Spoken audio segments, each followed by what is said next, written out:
Om, untuk biaya klik JMP Max ROAS wajar nggak ya kadang-kadang satu klik itu 1.200 dan 4 klik 5.000.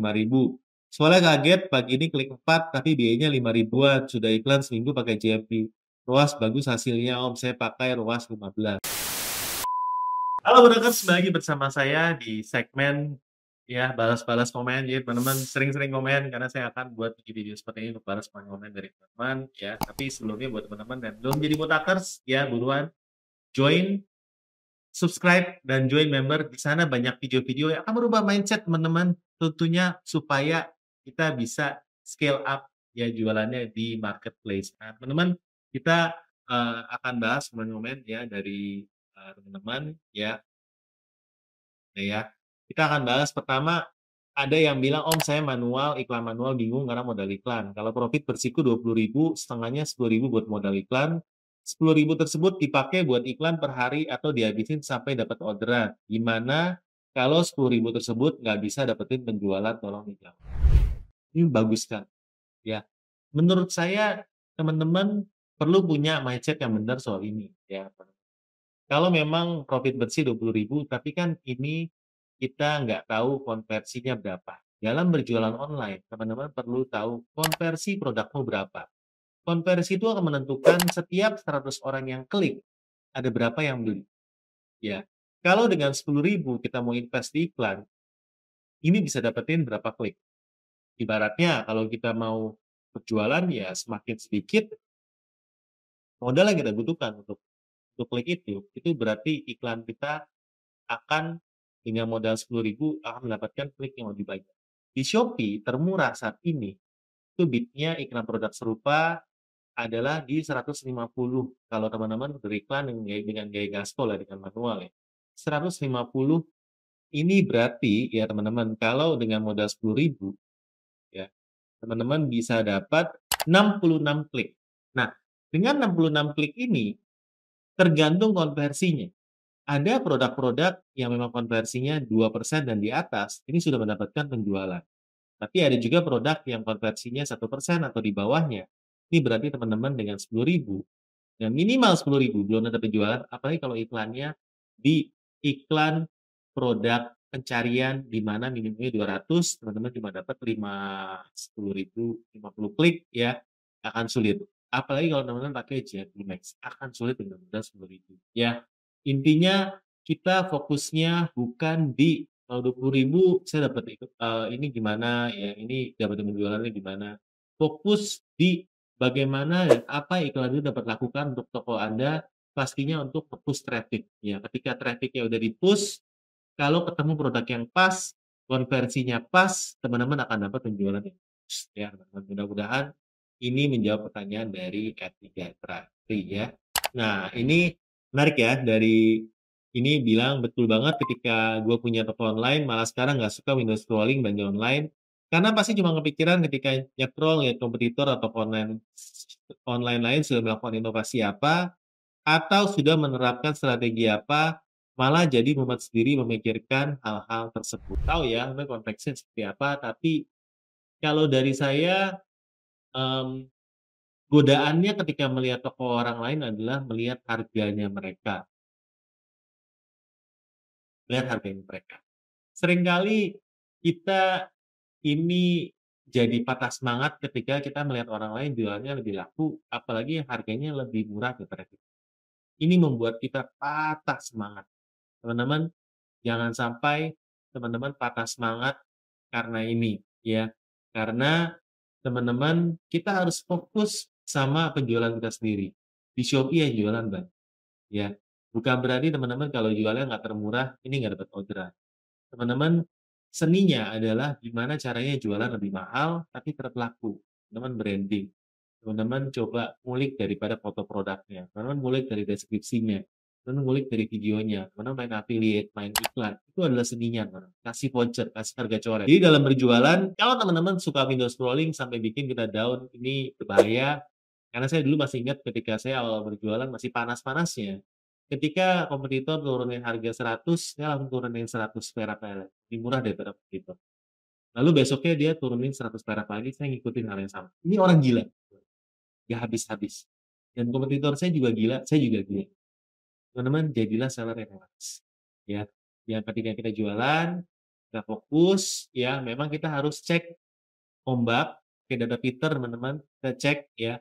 Tapi teman-teman kita nggak harus jadi yang termurah dan jual sesuai dengan target profit kita. Karena kalau teman-teman jualnya rugi, itu juga jualan banyak, nggak ada untungnya, rugi. Nah ini juga konten yang menarik ya tentang pajak. Ya, ini saya teman-teman boleh cek ya video tentang pajaknya, ini menarik ya. Bang, misalnya saya UMKM udah kena pajak 0,5% dari omset, itu dibayar per tahun atau per bulan, ya. Nah, ya. Dan yang kedua, setelah usaha saya kena pajak 0,5% atas usaha saya, apakah saya kena pajak lagi dari gaji? Misalnya saya terapkan gaji owner. Baik, ya.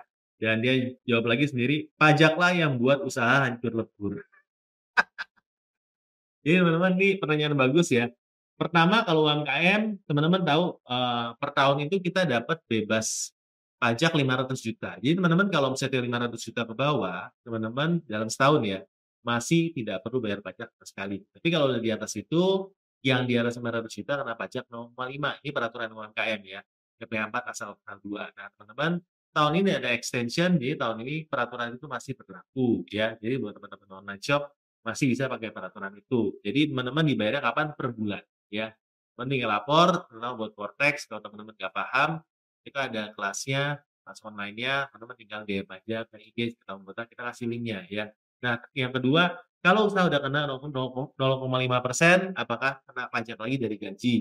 Nah, untungnya teman-teman kalau memang sumber usahanya ini hanya sebagai online shop, 0,5% udah final, tidak perlu kena potongan lagi dari gaji owner ya. Tapi kalau teman-teman sebagai PT nanti digaji dari PT, nanti kena lagi ya untuk pajak dari gaji ya. Jadi itu ada hitungannya, nanti dikurangi PTKP, pendapatan tidak kena pajak dan sebagainya. Jadi teman-teman boleh nonton video-videonya, ini lengkap ada di Botakers, teman-teman nonton ya. Gabung join membership, di sana juga ada video-video tentang pajak dan juga tentang accounting buat khusus online seller, teman-teman ya.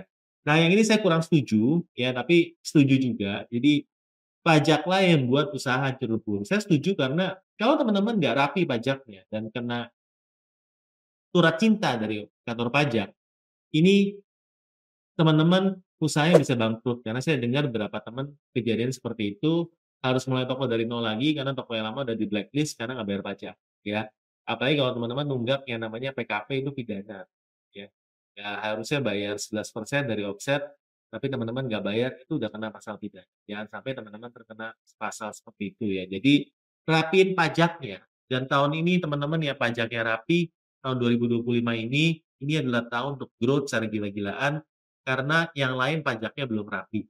Jadi teman-teman yang pajaknya rapi, tahun ini adalah waktunya buat teman-teman untuk berkembang di online-nya. Nah, berikutnya, Om untuk biaya klik JMP Max ROAS wajar nggak ya kadang-kadang satu klik itu 1.200 dan 4 klik 5.000.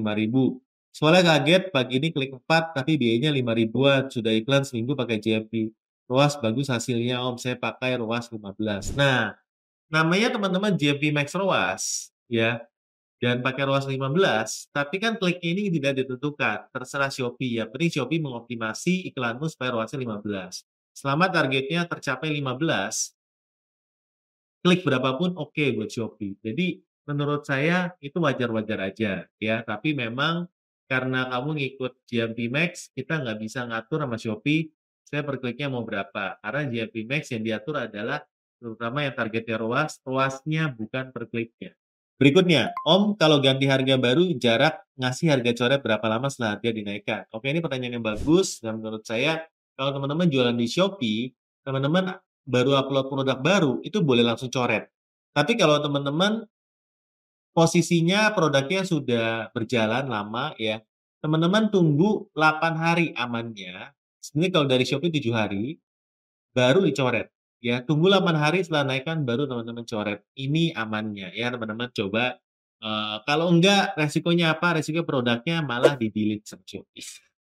Ya, jadi seperti itu ya.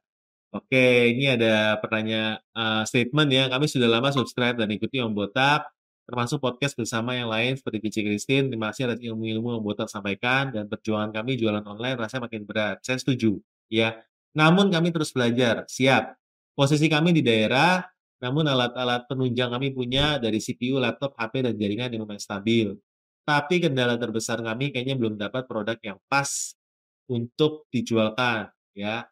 Isi video sangat bermanfaat, mudah-mudahan ada kemajuan kami ke depannya. Nah, ini saya mengapresiasi buat Om yang udah komen ini. Memang di daerah kita akui secara, networking mungkin ya komunitasnya, secara produk itu belum se-advance kota-kota di pelabuhan, kota-kota besar, ya.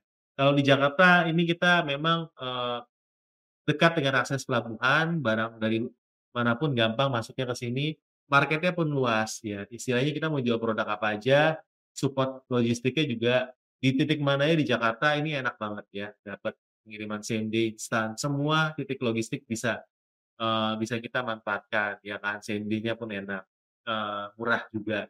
Bahkan instan kalau di Shopee kadang kalau jaraknya dekat, ini masih free ya teman-teman, kalau daerah mungkin beda. Nah, mungkin solusinya, ya kalau Om memang dari daerah ini, nggak ketemu produknya, mungkin salah satunya kalau buka titik dengan pakai fulfillment di Jakarta, ini mungkin, salah satu solusi. Yang kedua, coba cari produk mungkin yang bukan produk asli dari daerahmu, tapi memang juga cari produk yang memang benar bisa maklum di luar, tapi taruh gudangnya di Jawa, ini juga salah salah satu solusi. Karena saya yakin, ya memang sebenarnya kalau teman-teman mendekatkan diri tokonya ke marketnya yang paling besar yaitu kalau di Indonesia ya di Jabodetabek, lalu di mungkin kota-kota di Jawa Timur, seperti Surabaya atau di Bandung, ini salah satu market yang gede ya. Tapi kalau, di luar kota bukannya nggak ada marketnya, tapi lebih sedikit ya. Tapi teman-teman tentunya punya keunggulan dari sisi lokasi dan lainnya kalau di luar kota. Oke, ya.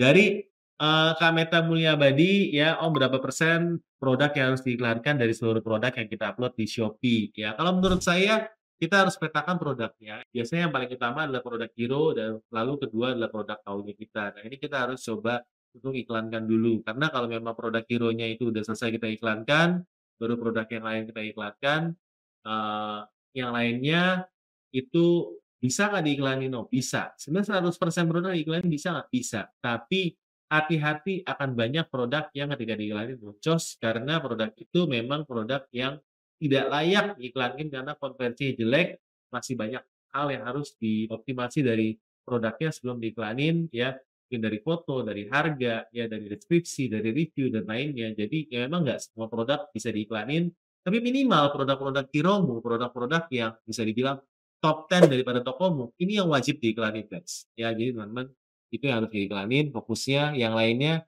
boleh kita A/B testing, terutama yang konversinya bagus. Oke, berikutnya. Kau boleh tanya, saya jual produk fashion modal 12.000 per piece dan jual 22.000 per piece. Otomatis profit total 10.000. ROAS berapa? Bisa bantu ya? Oke. Nah, ini teman-teman, bisa pakai data pintar, ya di sana ada tools-nya, tools gratis teman bisa ngitung ke sana, tapi saya hitung secara cepat aja ya teman-teman ya.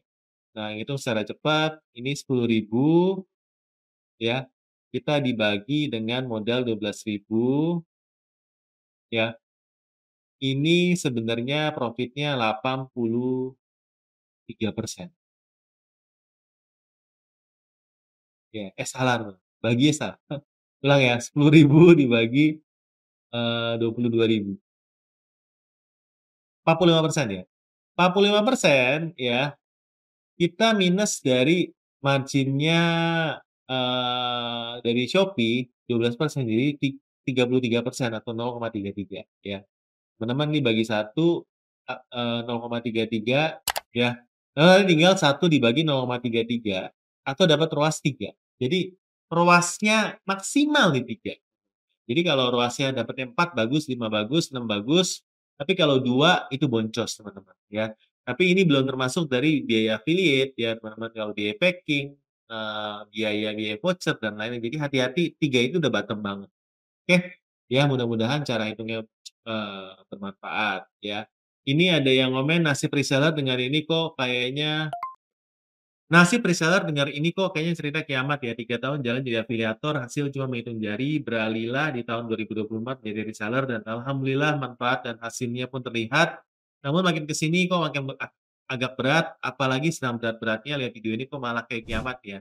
Berharap ada perbaikan sistem, namun entahlah. Nah, ini saya ada upload video terbaru ya, saya bahas buku tentang perubahan ya. Oh, mungkin udah seller lama ya, yang udah jualan lama, harus siap untuk berubah. Karena di namanya online sekarang banyak sekali perubahan ya, terutama tahun ini kita lihat dari penggabungan Tokopedia dan TikTok Shop juga ada banyak sekali perubahan yang kita harus lalui dan kita harus pelajari teman-teman. Jadi teman-teman harus siap untuk berubah dan semangat ya, mudah-mudahan dengan nonton konten-konten dan pembicara-pembicara tamu yang kita hadirkan, teman-teman bisa lebih semangat dalam menghadapi tahun 2025. Semangat ya Om ya, pasti bisa. Ya. Nah berikutnya Om, JMP Max ruas buat produk saya di Shopee yang direkomendasikan 2 sampai 4, sedangkan target kita 6 atau 7. Apa akan ngaruh di manualnya juga, dan terkadang iklan manual kita dipaksa nyentuh di angka 2 sampai 4. Nah ini memang sebenarnya secara patokan ya, kalau memang dari Shopee itu minta sampai 2 sampai 4 ya, ruasnya. Target kita kalau 6 sampai 7 di manualnya pun sulit. Di manualnya pun sulit dapat traffic ya. Jadi memang kendalanya sekarang iklan tuh mahal dan teman-teman, kalau memang nggak bisa segitu dan kita lihat kompetisi juga berat, teman-teman balik ke riset produk, cek produk-produk apa yang secara kita riset tuh memang secara ruasnya tuh masih bisa bagus. Karena teman-teman kalau memang ruasnya nggak bisa bagus dan nggak bisa teman-teman punya budget supaya ruasnya 2 sampai 4, berarti memang branding-nya kurang dan orang-orang nggak berani bayar lebih mahal untuk brand teman-teman, atau memang produknya itu udah sangat red ocean sehingga kompetisinya hanya dengan harga aja. Jadi, hati-hati teman-teman ya. Kalau saya sih balik ke drawing board, kita mapping ya produk mana yang masih bisa kita jual dengan margin yang cukup, karena iklan itu mahal ya, 2 sampai 4 mungkin untuk beberapa kategori standar. Ya jadi teman-teman kita mapping dulu, kita lihat dari, sisi produknya ini masih bisa atau enggak, kalau masih bisa baru kita jual. Kalau enggak, ya kita cut loss, kita Eee, coba lagi di data Twitter kita lihat, mungkin kita teman-teman harus impor sendiri, coba kita tekan HPP gimana caranya teman-teman yang memang selama ini ngambilnya kuantiti dikit-dikit, coba ngambil kuantiti lebih banyak, mungkin kita patungan sama teman-teman seller yang lain, atau langsung ambil dari sumbernya. Yang belum impor mungkin boleh belajar impor, yang belum produksi, belajar produksi ya, yang memang kita nggak ada bedanya dengan orang lain, kita coba bikin sesuatu yang lebih beda sehingga teman-teman bisa menjual produk lebih mahal atau HPP dipecat. Ya ujung-ujungnya marginnya harus cukup untuk jualan. Kalau teman-teman marginnya nggak cukup, nggak bisa jualan. Karena iklan memang semahal itu, dan yang iklan kita nggak makan. Oke, ini terakhir ya kita bahas. Terima kasih Om udah membawakan realita sama-sama zaman sekarang tanpa iklan berbayar ya ambiar, betul. Namun untuk yang modalnya nol karena habis dari utang nggak ada modal beli stok apalagi iklan berbayar, apa yang harus dilakukan? Kalau mau jadi affiliate sekarang pun udah berbayar. Mmm, menurut saya fokus sama skill set yang kita punya dan, teman-teman sebenarnya kalau misalnya nggak ada modal buat iklan, teman-teman paling gampang jadi affiliate. Karena nggak perlu ada modal, affiliate, nggak berbayar pun nggak apa-apa, tapi pelajari ilmunya, saya yakin pasti ada jalan. Yang menurut saya lebih mudah dari jadi affiliate sekarang daripada seller. Karena kalau misalnya seller, teman-teman harus milih antara jadi gede-gede banget, ya, sehingga bisa menekan harga karena operasionalnya juga jadi murah, atau temen kecil banget tapi pilih niche market, karena riset dari kita. Pilih niche market yang memang yang main nggak banyak dan cuannya masih tinggi. Ada nggak? Ada, Mbak, tapi memang marketnya nggak gede, ya. Tapi buat hidup cukup. Dan terakhir Om Botak kalau untuk barang satu lagi nih ya terakhir ya, untuk barang yang cuma bisa kirim instan lebih enak pakai JMP atau manual? Menurut saya tetap manual, ya. Tapi kalau mau lihat prakteknya, saya udah praktekin di toko saya mau thermal, teman-teman lihat journey-nya di video vlog untuk mau thermal, di sana teman-teman bisa lihat nih. Tapi kalau mau lebih dalamnya lagi, kita ada kelas, bedah iklan, ya teman-teman bisa gabung ke Wotakers yang ambil level intermediate plus, di sana akan lebih banyak kita buka lagi, gimana caranya kita iklan manual buat teman-teman, ya. Jadi buat teman-teman, kalau di sini belajar, kita belajar masalah mindset, karena itu yang akan membuat teman-teman survive, terutama di tahun 2025 ini. Ya, tahun ini banyak sekali perubahan, tapi saya yakin buat teman-teman yang di sini, kita sama-sama mau belajar, kita sama-sama pengen maju, dan kita adalah salah seller yang bisa bertahan di tahun 2025 ini. Semangat buat teman-teman, kita pasti bisa. Sampai jumpa di video kita selanjutnya. Bye-bye.